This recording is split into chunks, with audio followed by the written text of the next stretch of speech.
বাংলাদেশের তরুণরা দেশের ভবিষ্যৎ, কিন্তু ক্যারিয়ার বেছে নেওয়ার ক্ষেত্রে তাদের একটি বড় অভাব দেখা যাচ্ছে: সঠিক ক্যারিয়ার গাইডেন্স। গত এক বছরের বিভিন্ন সংবাদ ও গবেষণায় উঠে এসেছে উদ্বেগজনক বাস্তবতা: অনেক স্কুল কলেজে নেই প্রশিক্ষিত ক্যারিয়ার কাউন্সেলর। পরিবার ও সমাজ এখনও মেডিকেল বা ইঞ্জিনিয়ারিংয়ের মতো প্রচলিত পথেই সীমাবদ্ধ, ফলে ছাত্রছাত্রীরা তাদের শক্তি বা সম্ভাবনা জানার সুযোগ পাচ্ছে না।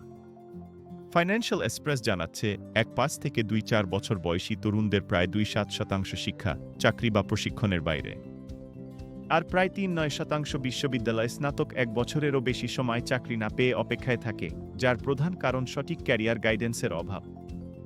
বিশ্ববিদ্যালয় পর্যায়েও অনেক প্রতিষ্ঠানে ক্যারিয়ার সেন্টার নেই, এবং গ্রামীণ এলাকায় তথ্য ও সুযোগ আরও কম। এর ফলে শিক্ষার্থীদের আত্মবিশ্বাস কমে যায়, আগ্রহ বিরোধী বিষয়ে পড়তে হয় এবং দক্ষতার ঘাটতি তৈরি হয়। তবুও আশা আছে। বিভিন্ন বিশ্ববিদ্যালয়, প্রবাসী সংগঠন ও কারিগরি শিক্ষা বোর্ড ক্যারিয়ার সচেতনতা বাড়াতে উদ্যোগ নিয়েছে।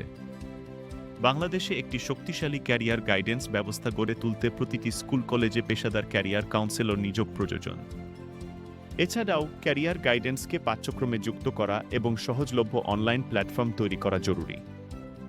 সঠিক গাইডেন্স পেলে আজকের তরুণরা শুধু ডিগ্রি অর্জনকারী নয়, বরং দক্ষ, আত্মবিশ্বাসী এবং ভবিষ্যৎ নেতৃত্ব দেওয়ার উপযোগী নাগরিক হবে। ক্যারিয়ার গাইডেন্স শুধু ব্যক্তিগত সিদ্ধান্ত নয়, এটি বাংলাদেশের অর্থনৈতিক ও সামাজিক উন্নয়নের মূল শক্তি।